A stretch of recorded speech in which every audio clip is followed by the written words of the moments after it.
5:30 or 4:30.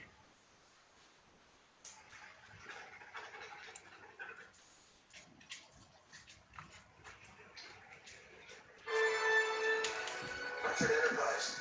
Go ahead, Captain. We're on our way. What are those patrol ships? They want President Brad. And a Solomon? Their vessels are breaking orbit. Good work. We'll see you in a few minutes. Tell the doctor to meet us in sick bay.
Enterprise. Go ahead, Captain. We're on our way. What are those patrol ships? They want President Brad. And a Solomon? Their vessels are breaking orbit. Good work. We'll tell the doctor to meet us in sick bay. My skin is really starting to retch. I'll let know. Captain. Think of the lid. Do we think they'll get about 10 yards in space safely? Yes. Do I think they'll be all right? I hope so.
Captain Starlog supplemental.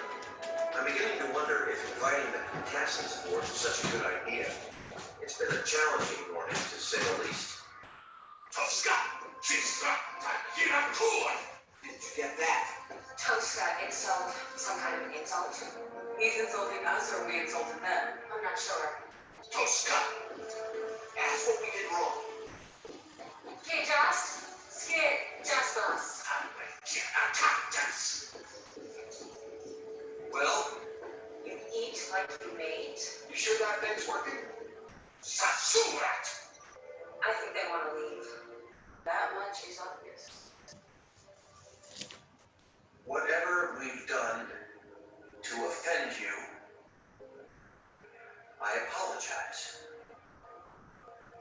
Jaharatin Uturat Yuri.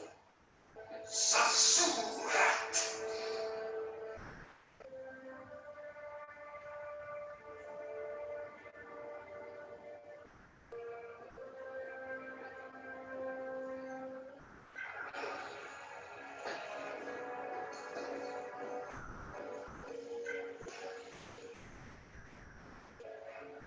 this is one for the books. Briefest first contact.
Frequency distortions mixed in with it.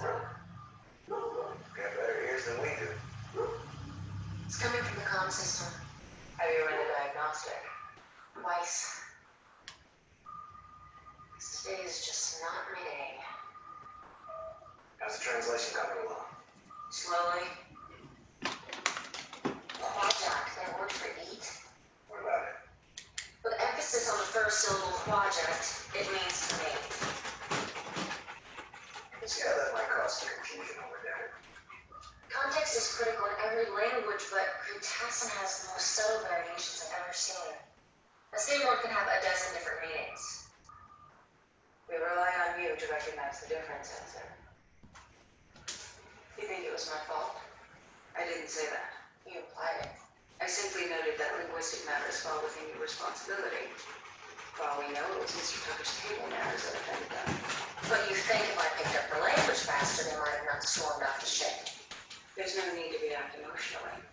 Try to learn from failure. It could help your next first contact be more successful. Thanks. Commander, I'm picking up some kind of interference from the comm system. A high frequency distortion. Is it a problem? Mostly just irritating. I'll track it down first thing in the morning. Thanks. Is he in there? Yes. How's his mood? Now might not be the best time. No, I'll take the chances.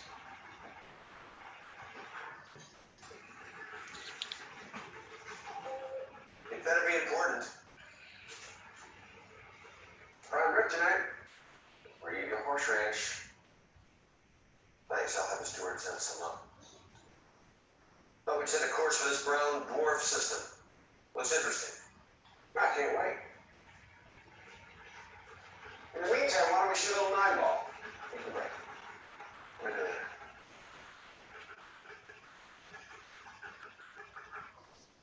I was going to save this for a rainy day, but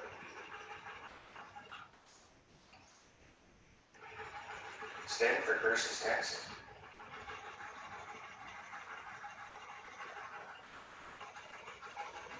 The finals. Fresh out of suspect's mailbag. You've been threatening to teach me the finer points of the game. Unless you're too busy with your rest points.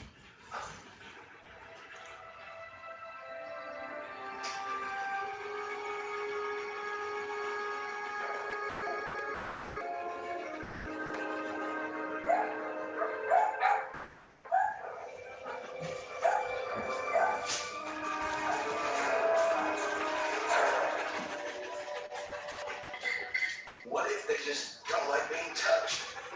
Remember how uncomfortable they looked when the captain tried to shake their hands? They looked that way the entire time. Besides, they didn't really lose their temper until they arrived here in the mess hall.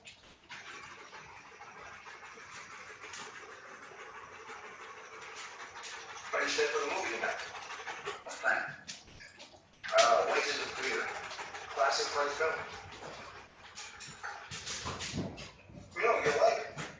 Things blow up. Sounds fun. How's she?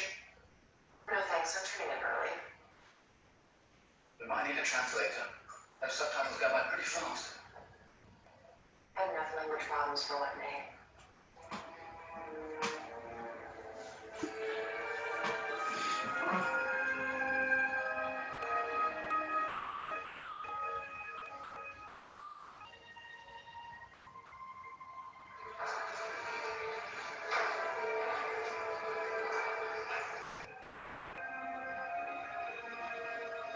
We're gonna have to sit in the back.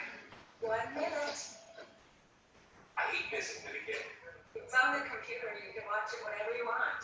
It's not the same. I want to go back and see the first part if you know how it ends. The power just went out on D-deck. Cargo Bay 2. The lighting grid's down.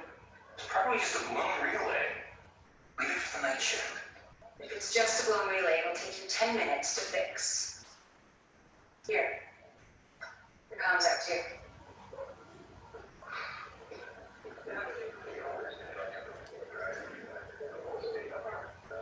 Two and a half hours. 2 hours and 24 minutes. That seems okay. along for a movie about 4 men in a truck. You'll be on the edge of your seat. You promised me explosions. Don't worry.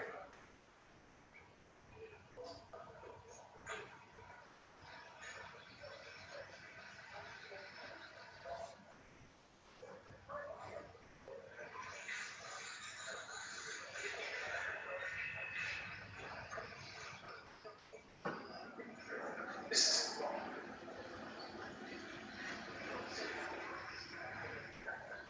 Reach the bridge. Go ahead, Lieutenant. We're trying to watch a movie down here, but instead we're being treated to a view of you. So unless you're planning on giving us a little song and dance, maybe you can see what's gone wrong. Come on. Come on. How big's the pool? Even us on the north, it touched the bottom. I didn't know it was such a rough game. Think of it as one part basketball, one part swimming. One part wrestling. And I thought it was just a bunch of guys screwing around in the pool.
Hey, everybody.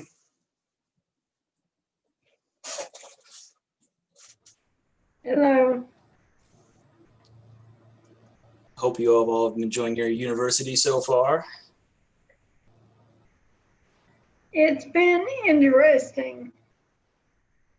I am actually in Onsteora, Oh, great. and I So are you not on the attendance list then for the official university part? yes and no. Are you any of No. the names on the class for the attendance roster? Yes, Which one are you so I can mark you off? Blaze. We're supposed to Blaze. take attendance. Blaze Becker. Say it one more time. Blaze Becker. Okay, got it. Hi, this is Alexander Blackram, not really Lisa Phillips, but I don't have a camera. That's fine. You don't need one. I'm going to start sharing my screen so you all can make sure that you get a chance to see my presentation.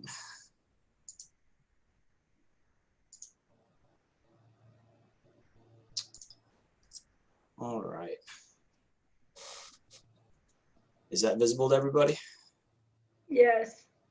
Okay, great.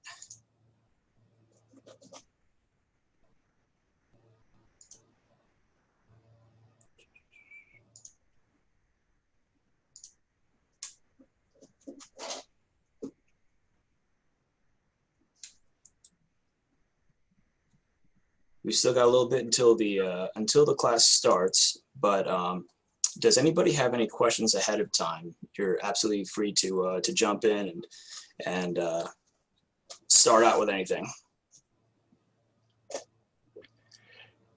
No, I think my whole problem is I am actually deaf with cochlear implants, and I found that these days I am using visual for everything.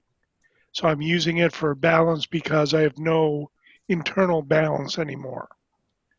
Okay. And so I'm kind of curious. I haven't been night fighting, after this point because I just haven't felt comfortable doing it.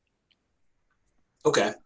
The inner ear, I don't really cover so much inner ear stuff as far as this goes. There's definitely aspects when it comes to balance and footing that that the visual input feeds into.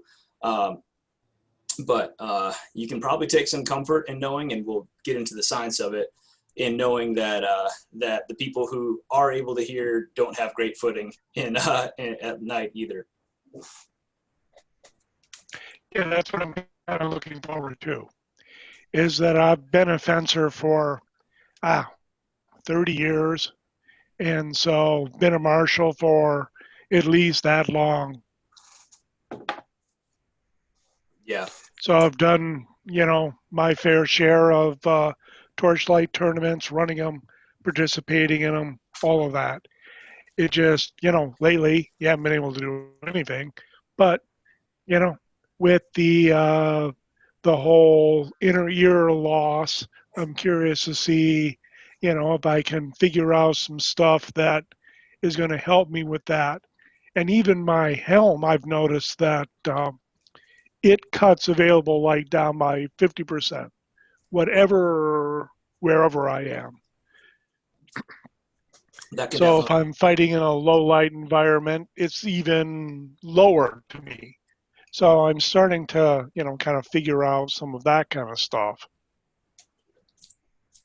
Yeah, and that's definitely something that people neglect quite a bit when it comes to running torchlight tourneys, is that most people aren't starting themselves out from optimal conditions in the first place, where they're not doing themselves any favors already, and this is on top of your equipment restriction, where chances are,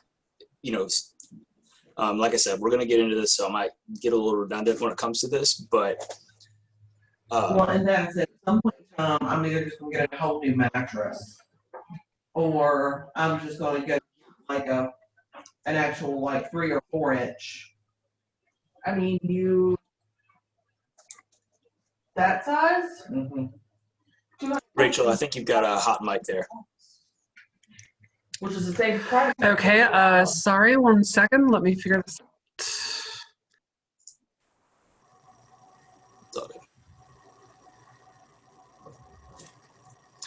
So anyway, what I was addressing earlier. So yeah, most people don't set their torchlight tournaments up for success in the first place, as far as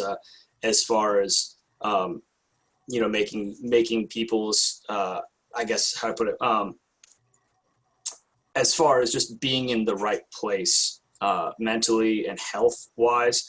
to be able to do it in the first place. And then if you, like you said, you have like a helmet that cuts down on that on the available light, whew, that'll cause issues. But we'll talk about that in a second. But yeah, no, I'll definitely delve a little bit more into that. But it's good to know that at least some of my material is going to help you out when it comes to that. Great. Thank you very much. Problem. Do you get into the different lighting situations with different helms, like a regular fencing mask versus a helmet with a perf plate? Yeah, we can. I can talk about that. I don't have a perf plate myself. I know that my friend Arik, who's going to be joining the call, does have a perf plate, and he can talk about that. And additionally, I've really deliberately marketed this class as being agnostic to both fencing and armored fighting. So armored fighters, I'm definitely going to encourage armored fighters to bring in, because I've dipped my toes into armored fighting, but I'm not I'm not anywhere near as experienced in it as I am with fencing. So when it comes to equipment considerations, we'll definitely open the floor to people who have maybe a wider variety of equipment. But yes, you are absolutely right that even small differences in equipment that will feed into how much ambient light you have will play big roles because one theme that we're going to go into is how just because your base perception thinks that you can perceive, just because your base I guess input thinks you can perceive things, once you start stacking the factors that go into fighting, those issues just compound so quickly. And one of the real key determinants in that is how much available light you have. And yeah, definitely. I'm writing that down right now about visual differences for equipment. And this is Black Ram again. I can definitely talk about perf plate versus a regular fencing helm. So when we get to that point, I can talk about that because I've had experience with both. Awesome. All right, we've got 1 minute until the start time, and I know we're getting into that time of the day where classes are beginning to stack and conflict with each other. So I'm going to start on the actual time. So I'll give it about 10 seconds, and then we'll jump right in. One thing I will say is, let's see, do we have a chat in Zoom or do we not? We do. Okay. Everyone, please put your SCA name, or at least as it's listed in the Atlanta University, on the chat so that I can use that in my recording for the to take attendance. That'll make it easier, and that way we're not wasting any time with admin. So, all right. So we'll jump right in. All right, here we go. Can everyone see the presentation now? Yep. All right, fantastic. So this class is about fighting at night. So fighting at night, how low light changes you, and how to fight and marshal your best in it. As I said in the conversation right ahead of time, this class is deliberately designed to be for basically anybody that fights.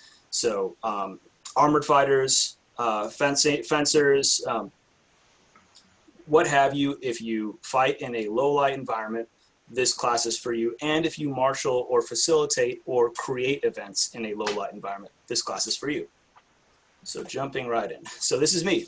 I'm Julien. Hi, everybody.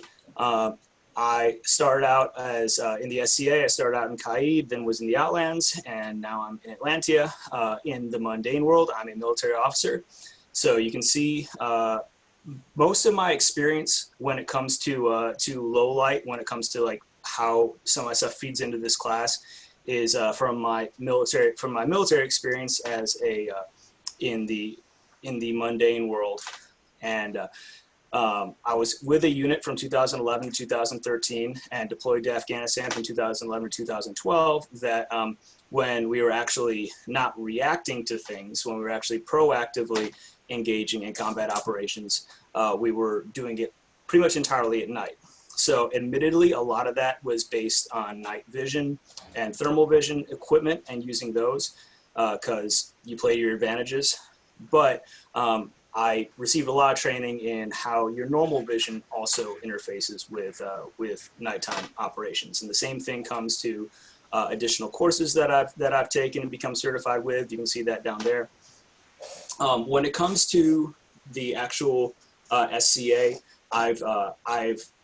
when I was in Qaid, my main practices that I went to were all the time at night. I don't think any of them were during daylight hours. And I've been in 3 official torchlight tourneys. I've won one, I've finaled in another, and I've I've done not as well as I'd like to in another one. So I've done well and I've done not so well. Any questions? All right, so let's go into, I'd like to introduce this class with kind of what I call my light bulb moment. This was a training event that I was in 2011, and where I really realized how low light affects your ability to do things. So this was in a Las Vegas area training facility in 2011 at a shooting range. You can see there's a single target, backstop, relatively safe, human-shaped target. So the standard of the event was had the target in front of me, about 10 to 15 meters away, so really pretty close. And the standard was to engage the target with a rifle while moving to 2 o'clock, so mostly to my right but slightly forward, or mostly to my left and slightly forward, which is the 10 o'clock, in low light conditions. And basically you weren't supposed to be aligning the sights fine. You were supposed to be looking over the rifle, basically what they call over the sights, with both eyes open, while you're moving, not stopping and shooting for each shot, instead actually continuing to move throughout it. Some people call it instinctive or point shooting. So anyway, the first course of fire to the right, I had my rifle on my right shoulder with my dominant hand and eye. So I go along to my right, pew, pew, pew, pew, pew. Worked great. Hey, engaged the way I wanted it to. The second course of fire to my left, because you're moving to your left, you switch your rifle to your other shoulder so that you're bladed in such a way that the front of your body is facing the way that you're moving. Engage the target, did the exact same thing, both eyes open, pew, pew, pew, pew, pew. Wow, that sucked. So I was in this situation where hadn't achieved the results that I wanted, and I was really on my own about determining, hey, what went wrong? Why did I get different results to my right and to my left? And thought about it for a little bit, and I had what I call my light bulb moment. I realized that moving to my right, my weapon was aligned to my dominant eye, and moving to my left, my weapon was aligned to my non-dominant eye. And in modern combat shooting, at least at any kind of close range, it's generally taught to have both your eyes open, which is what I was doing. So that was the main differentiating factor that I had. As far as like whether I was right hand, my handedness really didn't make a difference at that distance, at least not to the level that I was achieving the different results.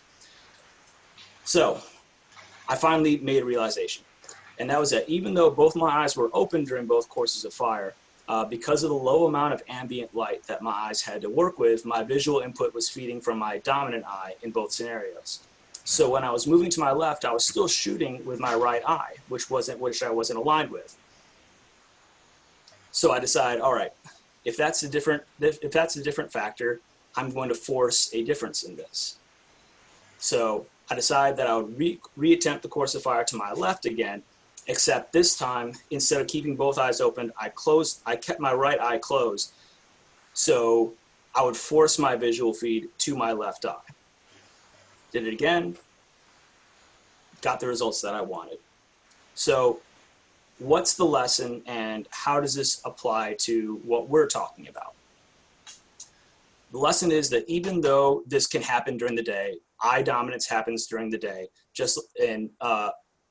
it does happen during the day and does happen at night. Night conditions made the effect more extreme. The low ambient light affects the way you act and the results you achieve in ways that aren't necessarily intuitive. Because when I was doing both those things, I thought I was getting the same results. I could see the target, I could shoot my rifle, everything seemed the same until I actually really got into the results that I got.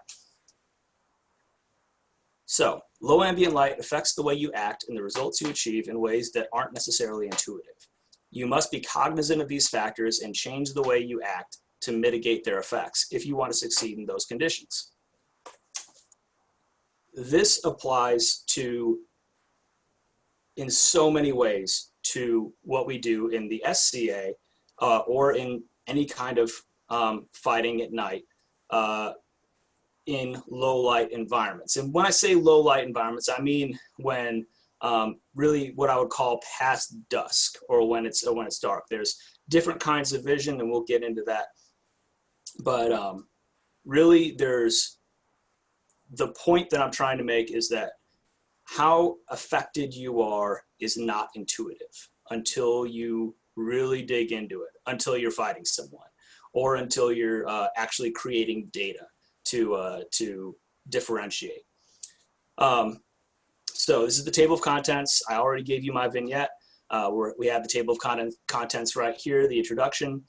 We're going to go through the science of vision, so how your vision works, at least in a little way, in a layman's way. I'm not a scientist, but I do have experience and I do know the science behind a lot of this. How low light affects vision, what in fighting it degrades specifically, how you prepare for low light events, best practices for fighting. So then we're going to get into the nitty gritty of how you fight your best at night or how you can try, how to train for it. And then especially, we're going to even go separately into facilitation considerations and recommendations and marshaling facilitations and recommendations. And we'll have a conclusion and a little bit of a roundtable. One thing that we'll talk about eye dominance in a second. It's important for people to understand eye dominance, and I don't necessarily go into it specifically in this, so I'll talk about it, I think, following the next slide. So this is the science of vision. So these are your eyes. Your eyes are an incredibly complex organ in your body. All organs are complex. Your eyes are especially so. We're only going to talk about a few aspects of it, though. The big thing is, you can see on the left, there's the, you have basically an image that comes into your eye through your cornea and your lens, and it is focused by both the iris and the lens. And then the image is it's flipped and goes to your retina, and your retina is made up of lots of different stuff, but the structures that process that image are called rods and cones. Now you can see on of those two images, you can see that the cones are focused at the center of the retina, and the rods are mostly on the external. You do have some cones in the kind of the outer portion of the retina, and you have really the vast majority of cones in that center area, and they act a little bit differently. So the cones are what you use mostly during the day. So they're high intensity light. They perceive color. They perceive detail better. They provide most of your depth perception, and they're right at the center of your retina. And then you've got your rods. Rods are optimized to low intensity light, like you see on the diagram of the retina. They are concentrated on the outside, so they provide most of your peripheral vision. Now, how does this apply to what we're talking about? when you get to nighttime, when you have a low amount of light, your vision becomes what's called scotopic vision. Scotopic vision sees the world through rods instead of cones. And what that means is that those rods, they're very light sensitive, but they don't see color very well at all. And really there's considerations related to how they're focused around the outside of your retina instead of the inside. And that means that images that are processed through your rods, at least the cluster of outside, the lack of cluster of outside rods, ring, the image becomes processed differently. So your pupil enlarges to take in more light, which reduces your depth of field. If any of you are experienced in photography, there's a lot of, if you understand how traditional photography works with how a lens puts an image onto film and how it focuses, there are a lot of metaphors that can really be used for that. The big thing is, if you know photography, you know that the more light you have, the more you can do, the more tools that you have. I can have an image that is in motion that's much sharper because I can create a much slower shutter speed to be able to capture that image because it doesn't need as much light to burn onto that film. Additionally, depth of field applies to that, where I can, during the light, I can focus a much larger amount of things. I can see something in focus that's 10 meters away and maybe 30 meters away. Whereas in low light, I can really only capture something at a much shorter kind of interval of distance. Your eyes work in similar ways, not exactly the same, and there's chemistry that interacts with that, but we can use the metaphor to process these for layman uses. Finally, there's a blind spot that occurs at the center of your vision where the optic nerve connects to the retina. That's approximately 5 to 10 degrees in the center of your vision. Now, one thing that Gavin brought up to me when he was kind of giving me some good input about this is that it does exist during the day. How it becomes worse at night is because of that cluster of cones and the lack of rods in the center of your eye, where basically that blind spot becomes worse at night, much worse because basically you're just working from the outside of your eye. These images, a lot of this comes from a flight training, because really the it was an invaluable resource when I was researching all this, that training pilots at night is where a lot of the theory and the science of this has been brought into practical advice. So that you can see a little bit of the idea of how big your blind spot is at different distances, and what kind of objects are the size of that blind spot. Now that's if you're keeping your eye in one place. So here's where the rubber meets the road. What in fighting degrades? So first, number one is that depth perception decreases. Most people who have any experience fighting at night or doing stuff at night, especially like driving, kind of already realize this. This is one of the most self-explanatory things. Your depth perception is not very good at night. You have your blind spot. We already talked about that. It's harder to focus on multiple objects. That comes into the depth of field. So if I were, God forbid, doing a melee at night, the chances that I'm going to see someone close in focus and someone probably another 30 feet away in focus, no, way worse at night, if at all. Spatial frequency. Spatial frequency is a very complicated term. And it's really hard to put into layman's terms, but the operative concept here is that it affects moving objects. You can see the ballerina on the right, that image that I have there. It's not going to be that bad. It's kind of hyperbolic. But that being said, that moving objects are harder to perceive quickly and in focus at night as well. Your color perception, because once again, we talked about cones versus rods. Rods generally don't perceive color. they see mostly in black, they perceive in mostly black and white. So that's probably the main factor that isn't really a big part of this, and I'll touch on it a little bit, but color perception is probably the least important issue that we're going to talk about here. Eye dominance becomes more severe, and this is something that I'm going to take a quick second to talk to everybody about. So some people know what eye dominance is, some people don't know what eye dominance is. I'm going to show you real quick how to know what eye you are dominant in. So don't bring your hands up to your eyes yet. So I want you to take your dominant hand, whichever hand you have that you're dominant with, and either stick your thumb out or form form a circle with your fingers that you are going to look through.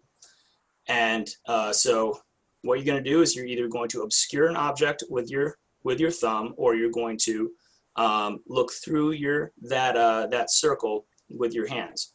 And I want you to pick out an object in your room or in your side of you, and I want you to, without thinking about it, do it quickly. Bring your if you have your thumb, you're going to bring that thumb up and obscure that object, or you're going to look through the circle of your fingers and look at that object and hold it in place. And what you're going to do is I want you to close one eye while keeping the other open, and then close the other eye while keeping that other eye open. The eye that sees that object, as we described, that's either obscured by the thumb or is looking through that circle, instinctively is the eye that you are dominant with. So that's the eye that your perception naturally orients to. So you can try it again if you want to. Like I said, it just has to be instinctive, where it's like, boom, all right, I normally have that double vision, and whichever eye is correctly oriented to that is the eye that you're dominant in.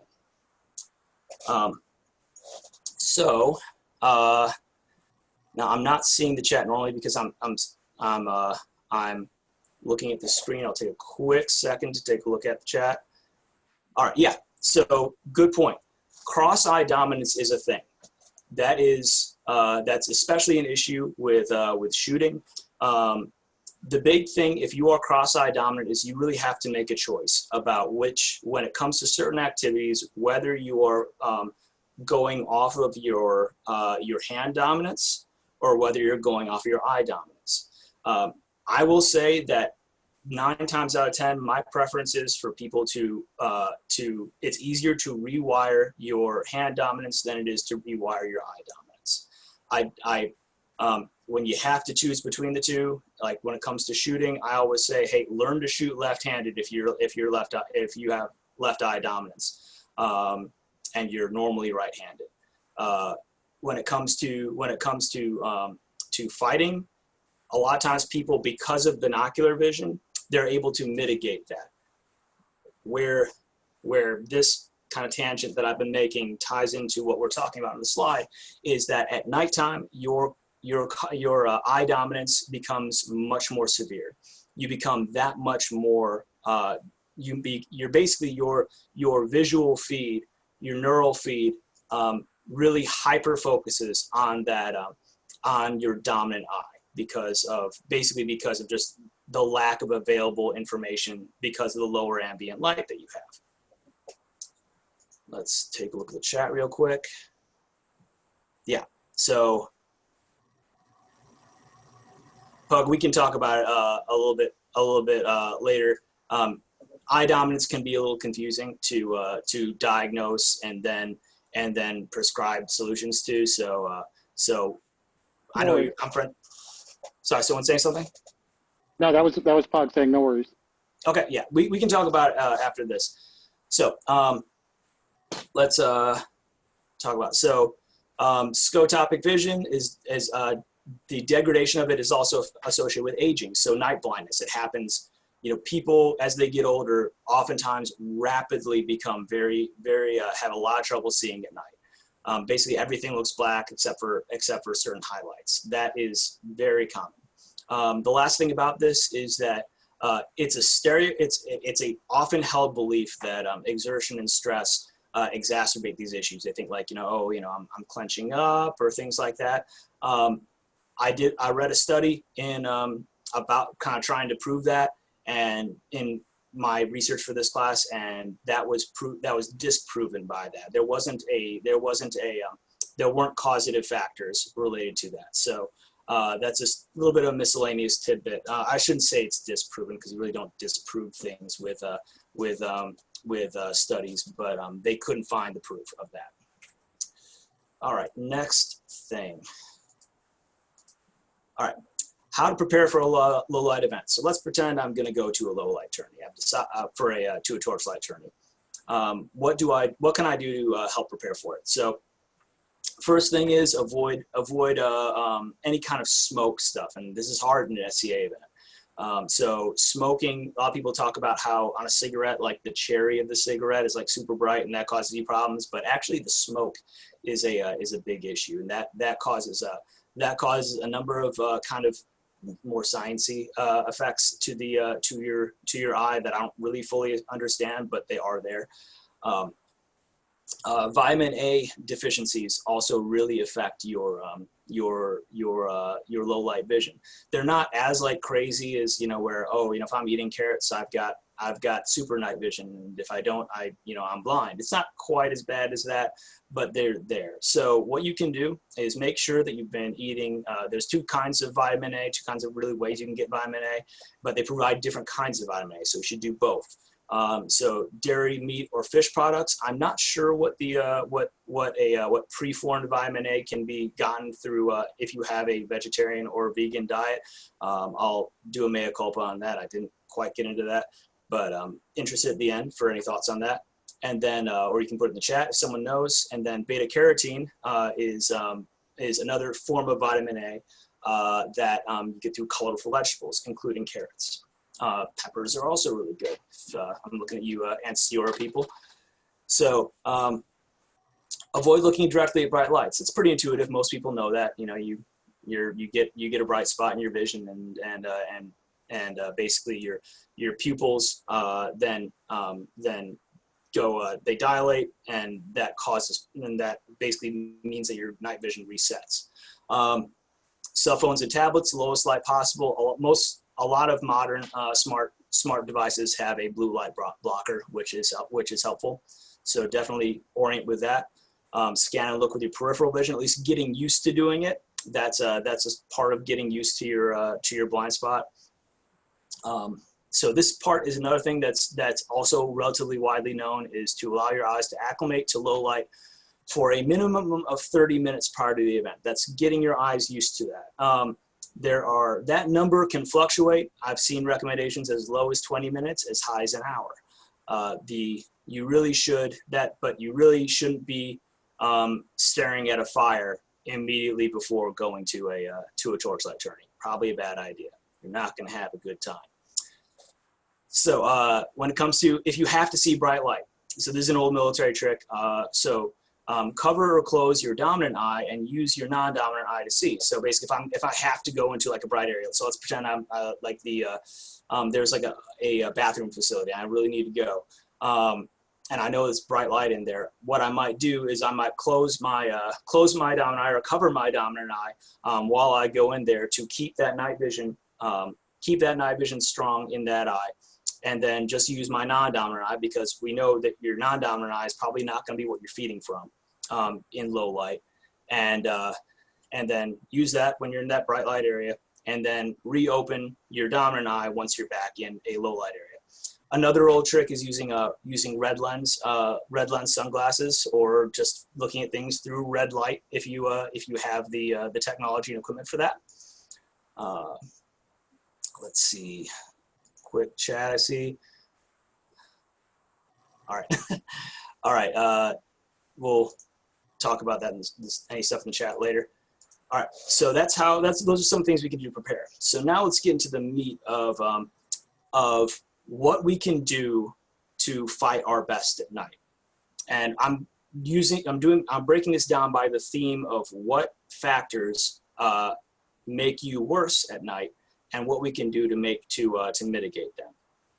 So when it comes to depth perception, Don't rely on techniques that are sensitive to fine distance variance. So if I've got this like awesome technique that I always hit someone like the very end of my measure, and I'm like, wow, you know, I'm so good at that, it's probably not going to work as well at night. Or even worse than that, I might just gank somebody with it, because one of the biggest things that you see at torchlight tourneys or in low light practices is that people really hit each other hard a lot. That's less of a concern with armored combat, although there in certain circles, you know, it's still kind of a dick move. You hit someone like really super hard, potentially concuss them. But in fencing, that's a really big consideration. I would say the majority of people who don't have a good time at torchlight tourneys, it's because either they got ganked way too hard or they ganked someone way too hard, and there are bad feelings all around. And that's related to depth perception. So I would not be executing techniques that are very sensitive to fine distances.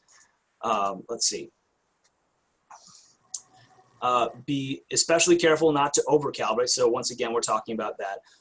Fast techniques. One thing that a lot of people don't, when you're looking at what calibration is related to, is that speed and how hard you hit someone are related to each other.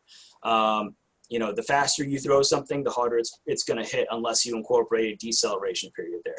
So I would also discourage relying on techniques that are based on lots of speed. You don't want to be doing, you know, something where I'm like, haha, I can throw this super fast and I'm probably gonna beat them. Once again, because it's the depth perception, you might gank them, or you might miss it all. So one thing that a lot of people, and you see this across any kind of disciplines, any kind of anything, is that people who don't have good depth perception incorporate a lot of lateral movement. I had a neighbor one time who he had lost vision in one eye, and he still played tennis for some reason, and he was just constantly moving left and right and left, so he could triangulate where that ball was, or at least he could use his lateral movement to get a little bit better perception on how far that target is to you. So that's a good thing to do, is incorporate frequent lateral movement and frequent head movement, because once again achieves a similar aspect where you're triangulating on the target. Let's go into the next thing with the blind spot. So you normally, like I said, blind spots exist during the day and the night, and if you've seen anything at night or you've seen anything during the day, your body has natural ways that it mitigates that blind spot, usually by just moving, just like slightly, your eyes moving slightly a lot. You're going to, if you're not doing that at night, you should be moving your head a fair amount, just to mitigate that blind spot. Relying on your off-center vision, looking to a little bit more to the side of something than looking directly at it, and then not to stare and fixate on important targets. Yes, 10 fencers, 10 fighters, where they focus their eyes, or if they focus their eyes during a fight, you're going to get 10 different answers.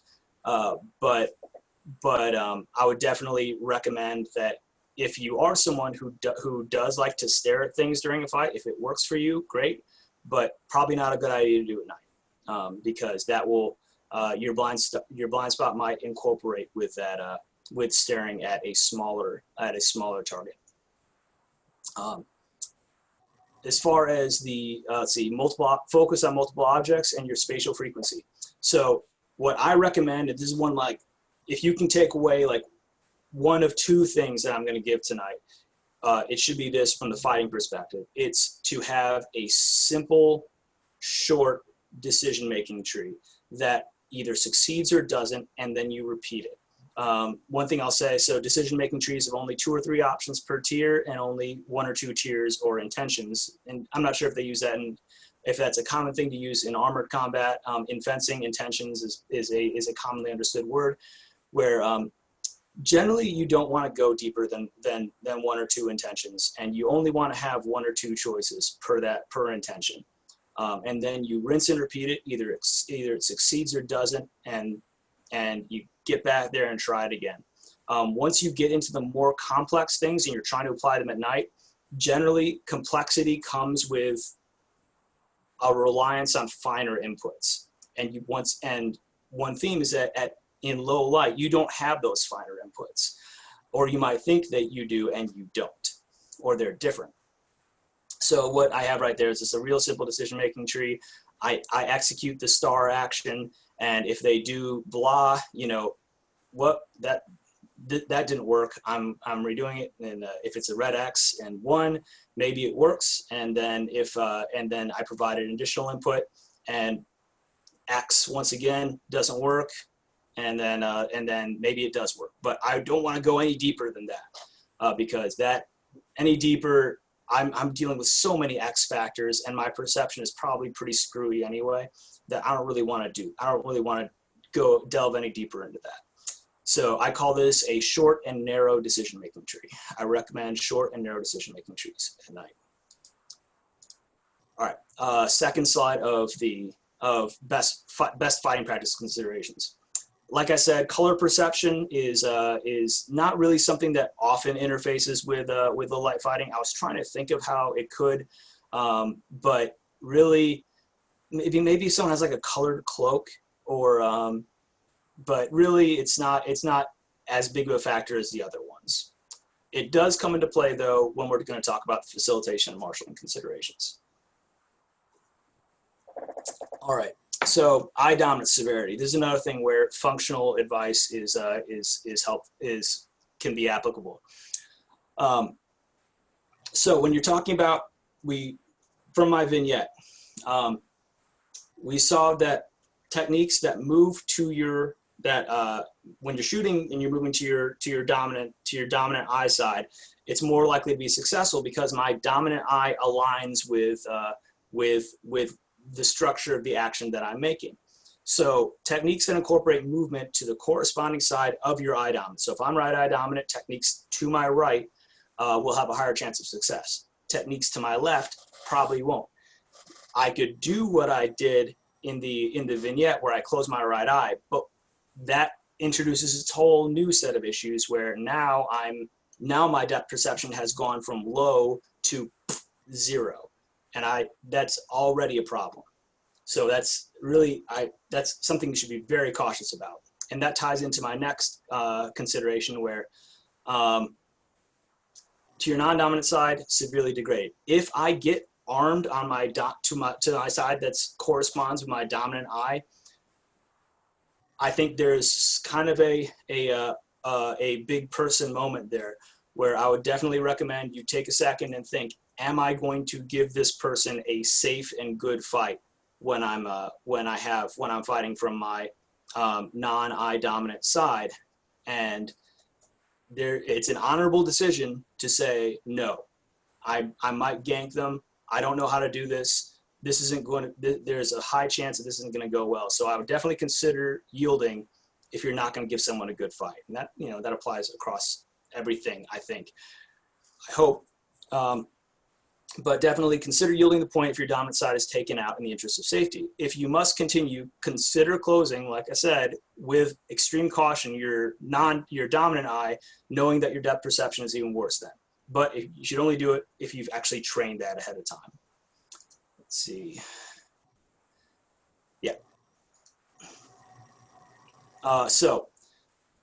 One more miscellaneous thing that's a good recommendation that my master brought up is that most people who have any degree of experience fight off of cues, where you have visual input and you have your cues. That person's like going to dip their shoulder and they're going to right before they lunge, or they like to twitch a certain way, or they like smile. They have tells. People have tells. And maybe I have my own tells, and I have my own kind of way of doing things. My ability to perceive those tells are going to be worse at night, and they might change or not exist at all. So those cues that you operate on in normal light may change or completely go away. So relying less on those cues that you normally orient to, and focusing on basic and objective inputs is a best practice. Don't reassess how you fight and say, all right, I know that this person likes to do it this way, but I'm not going to necessarily orient to how they like to do it that way. I'm just going to base on how geometry works with that person.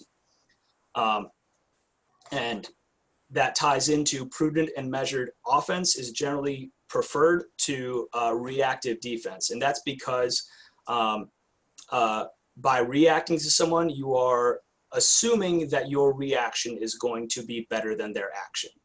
But when you're degraded, a lot of times in a degraded environment, by simply being the first person to do it, you are at more of an advantage than maybe a fine-tuned kind of counterpuncture sort of way of fighting would normally be. Finally, night vision health issue consideration. We talked about this earlier, about how when you get older, for a huge percentage of people, your night vision is one of the first things to go. So you should train them, but if you even think that maybe your night vision isn't going as well, you should really be assessing it. You should really be assessing your night vision capability. If you're going to a torchlight tourney for the first time in recent memory, you should practice ahead of time. You should maybe go out with some friends later on at night and just get used to that, and maybe say, oh my God, over the last 3 years, my night vision really has gone to crap. Maybe I shouldn't do that torchlight tourney, or I should marshal it, or maybe you're not marshaling it, or so you need to assess it ahead of time. And once again, it's an honorable thing to night vision degradation is an honorable reason to refuse or compete or to bow out from an event at any time. You know, just because you started doesn't mean you have to be there, especially if it could result in a bad time for anybody, for you or someone else. You could hurt someone, or it's issues, as I'm sure most people know, a lot of times fighting issues can happen quicker than you can react to them. And you have to operate on small signs that it's not going to, that maybe there's an issue there. So, all right. So those are some best practices. And now we can talk a little bit about how to, let's do a quick time check. So we got 20 minutes left. I'm going to ask actually everyone, if you have questions, you can put them in the chat. I'll take a look at them as I go, but I have a tendency to talk, kind of a garrulous kind of person. So I don't want to go over, in case, especially people have follow-on events. So how to train. Once again, like I said just a second ago, you should train to do this before you compete in it. Start out slowly. Operating like 50% speed, 70% speed. That will give you a better idea about what you can do in a more controlled way. Graduate from slightly diminished light to more diminished light. There's an asterisk there though, because the way that your eyes perceive something at early dusk versus like 10 p.m. are very different. They're surprisingly different when you get into the science of it, and you can Google that. You can Google it. It's actually not even scotopic vision at like early twilight, at like early dusk hours. It's a different kind of vision. That's actually a little bit worse, by the way. But anyway, graduate from, amp up on as far as how little light you have. I definitely don't at a certain point, you're not going to be able to fight effectively regardless. Don't fight with like no light. That's a bad idea. No one's gonna have a good time. You're not gonna get any good experience out of that, in my opinion. So stop if safety issues are happening. If you've ganked someone like 3 times in 10 touches, yeah, probably decide, hey, let's have a beer instead. And don't mix safety issues. Don't stack safety issues, I should say.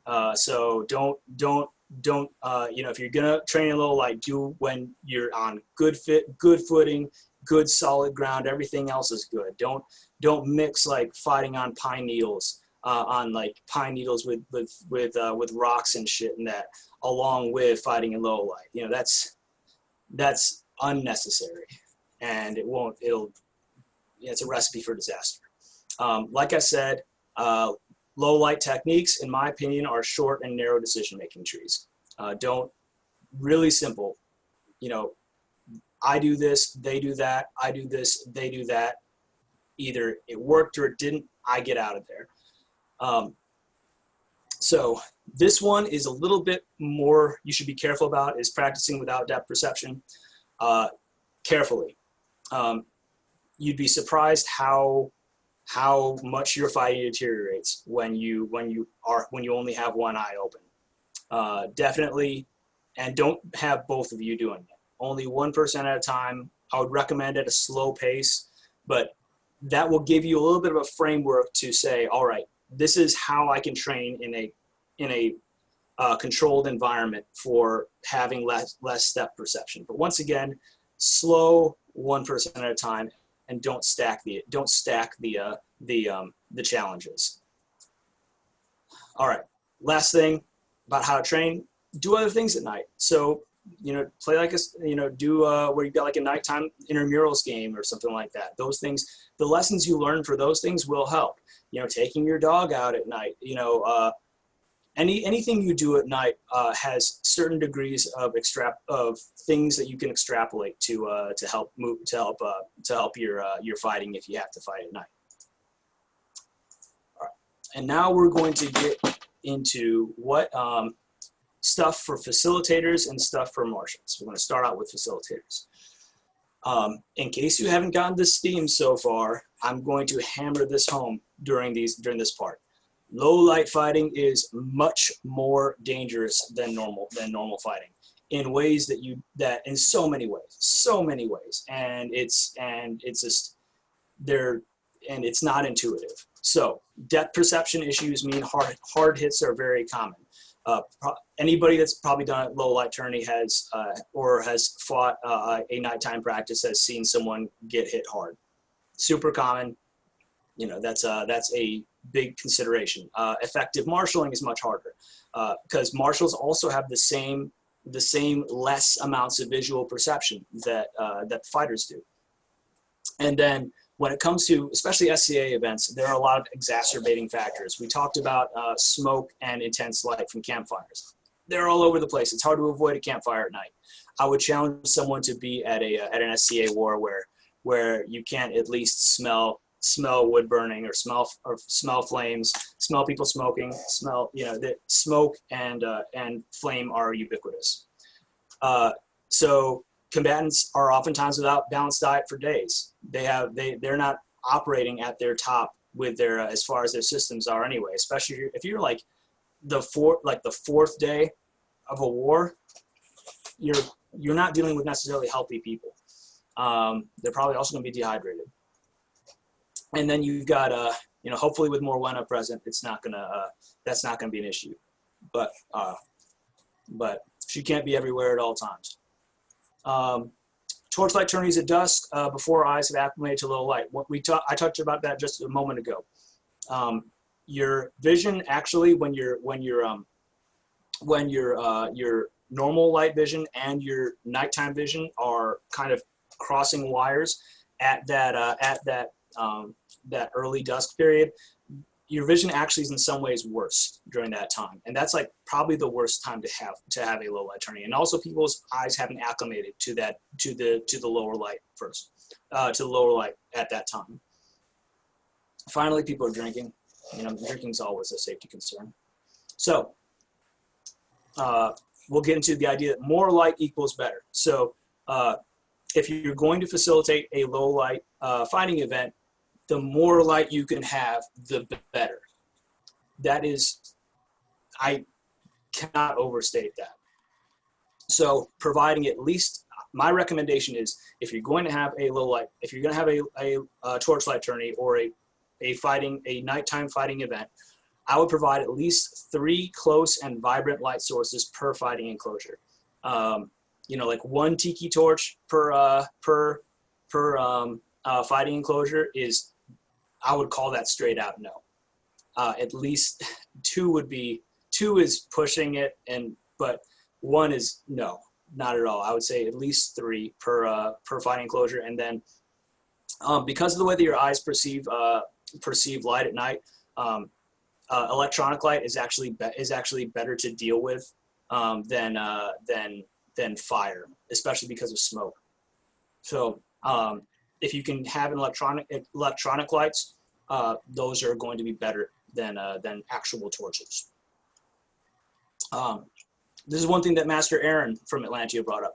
So the ground has to be closely examined prior to the field, to your doing the field. So you shouldn't figure out where you're fighting at that nighttime.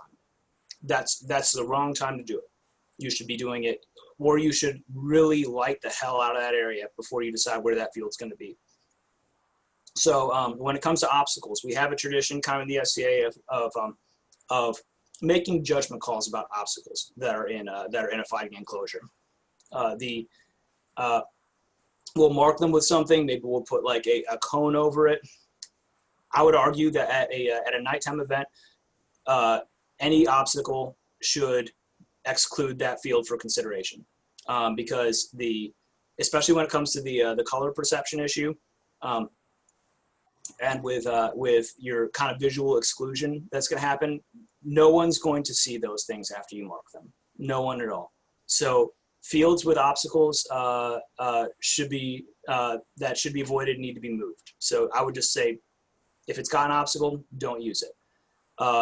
If worst comes to worst, and I don't even like to make this recommendation, have a dedicated marshal to just specifically looking at that obstacle and calling hold if something happens, if someone's even close to it. More marshals equals better. I'll talk about that during the marshaling considerations. And then, but this is a big thing that I want to hammer home to any facilitator is, ask yourself, do I have the lights and marshals to make this safe before you decide to have a torchlight tourney? If you don't do it. Clearly communicate to participants, zero pressure to compete. A lot of people do like to do invitational torchlight tourneys, and that sounds really cool. But when you have an invitation and if, for instance, I'm fighting during the day and I get like an invitation that says, hey, you're one of the select few to fight this torchlight tourney with us, there is some implicit pressure for me to do it, and I would discourage that because of the safety considerations at play. Cancellation is always an option. Don't feel any pressure to participate in a torchlight tourney or to throw a torchlight tourney. I know this whole class is predicated on doing it, but I want this class to really have a heavy asterisk to say you don't have to do it, because there are lots of issues for it. It says this is how to do it. This is how to facilitate, fight, or marshal your best in it if you do. So let's go into marshaling considerations. All right, so once again, low light fighting is much more dangerous in ways that are not intuitive. Depth perception issues mean hard hits are very common. Effective marshaling is much harder. All right, now when it comes to marshaling, all perception issues for fighters are also present for marshals. Marshals probably aren't going to be moving as much, although they might be. But all those like depth of field, peripheral vision, all those things are also present for marshals. So when those are the things, so I really want to focus my marshaling considerations on with that in mind. So use your spectators. So whoever's throwing that event, the marshals, everybody should really hammer home to everybody that everybody has the right to call hold and is encouraged to call hold if they see something happen. The more eyes, the better. Also, next bullet, the more marshals, the better. I would recommend having at least 3 marshals per enclosure at all times. The one is also that if they catch something, boy, that's a good marshal. But you should have, I would say, at least 3. One looking at one fighter, one looking at the other fighter, and one looking at the interaction itself and potentially the environment. But that's, like I said, I would say 3 marshals at least per enclosure. Equipment failures are hard to identify. Yeah, so it's hard to see someone who loses a tip during normal fighting. It's even harder to see that at night. So I would say check equipment prior to and after every fight. Not just when you're doing equipment inspections at the beginning. The more you do it, the more chance you're going to be. It's going to be for you to catch something. And if you're not comfortable with anything, not just something, anything, speak it up. Speak up. Speak up. Speak up. Speak up. I know that's a martial thing everywhere, but especially true in more dangerous scenarios like fighting at night. All right, so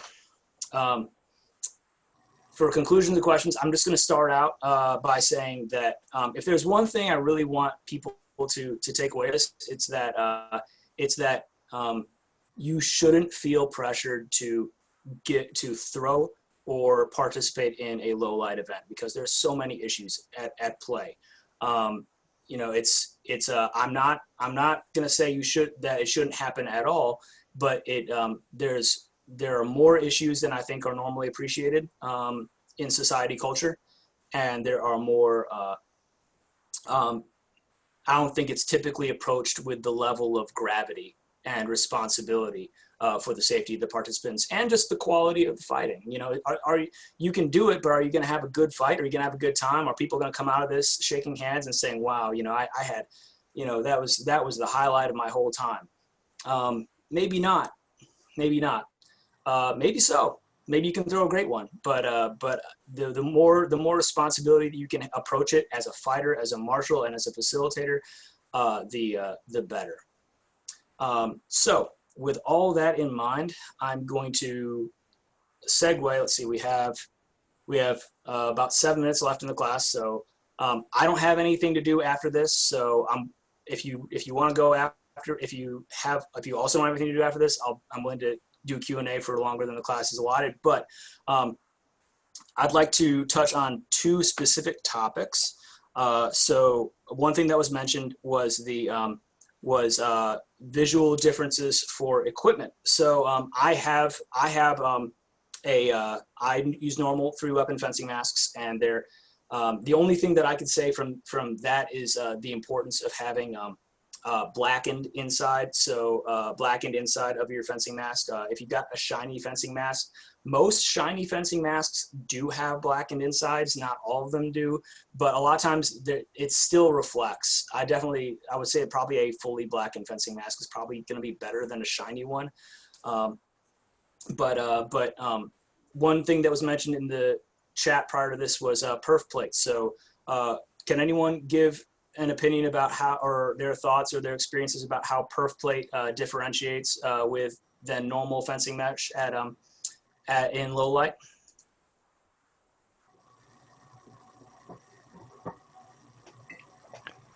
Hi, this is Black Ram. Is that I fought with both perf plate and regular fencing mask, and perf plate really cuts down light by about half. I would estimate that a normal fencing mask that probably cuts it by at least 30, maybe 40%, but it is definitely 50 on the perf. Okay, yeah, that's good to know.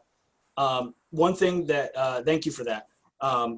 One thing that, so I mentioned ahead of time, I don't have as much experience with armored combat. Are there any armored fighters here who have thoughts about how different kinds of armored gear can make night fighting worse or better?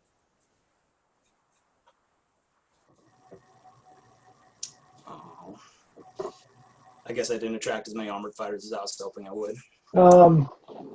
I'm just trying to think of any equipment differences really there, because you're either usually bar grill or you got a 1-inch slot, so that's not going to be as much of an issue. Fine control is not as critical generally unless you're doing face thrusts. So generally, it's don't throw a face thrust unless you're really sure of your distancing. And then your things about making sure the ground is safe becomes a little more pertinent.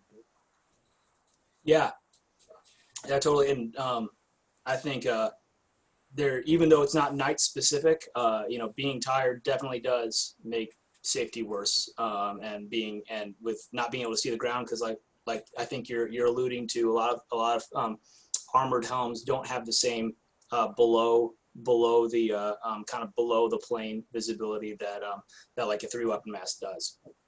So that's definitely a consideration. Let's see. What's the what's another thing I want to talk about? Let's see. We had a question about recommended rapier weapon combos. So rapier and dagger, rapier and buckler. I would say that that when it comes to equipment choice, I would recommend things that probably introduce less variability and more passive protection. So I would say probably like a rotella if it's allowed in your kingdom, or a larger buckler might give you a little bit more success with night fighting, because you're relying more on passive protection, the passive size of that, versus the versus your fine agility and spatial recognition. Like if you're using a 10 or 12 inch dagger or single rapier, those are probably going to be things that are that you might see less success with. I would probably alternate as far as recommended like ideal equipment for rapier for a night tournament. If you're unrestricted, I would say either probably case, so that you can just give someone an overwhelming offense that they don't know what to deal with, or a rapier and a larger buckler or rotella, so that you have a passive defense that will give you less, that is less reliant on your fine visual differences and fine agility. Hey, All right, Julien, yeah, go ahead. before I go to the next class, what are your recommendations on field size? Smaller than standard, larger than standard, or go with your kingdom standard? So that's actually a good question. I hadn't really thought that much about it. I guess one thing that would be an advantage of a smaller field, and I'm probably I would probably lean toward a smaller field, is that you can control for a smaller patch of ground that has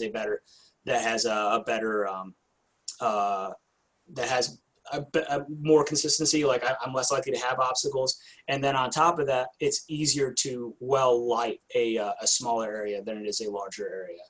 So the only advantage to having a larger area would be that you give people more room to maybe have an oh shit away from a hit that they know they're going to hit hard, or something like that. But I would lean toward a smaller, not so small that it's like, I definitely wouldn't go like probably smaller than like 15 feet or less. I'd say probably 20 feet would probably be what I would aim for. A 20-foot circle or a 20-foot square. That's probably what I'd just shooting from the hip. That'd probably be what I would recommend. But I haven't done that much research on that. I'm definitely interested in other people if they have strong opinions about it. Yeah, I'd hate to light one of the Caden standard 40-foot squares. Fighting in the middle of that would suck. You definitely want to bring like something that really lights the heck out of that thing. If you were using a large field, I definitely am a big believer in. The more I think about it, the more I would think just a small, flat, good ground area that you can control for. It's a question, I guess, of just controlling for more factors. Okay, but I'm off to my last class. All right, thanks. All right, any other questions?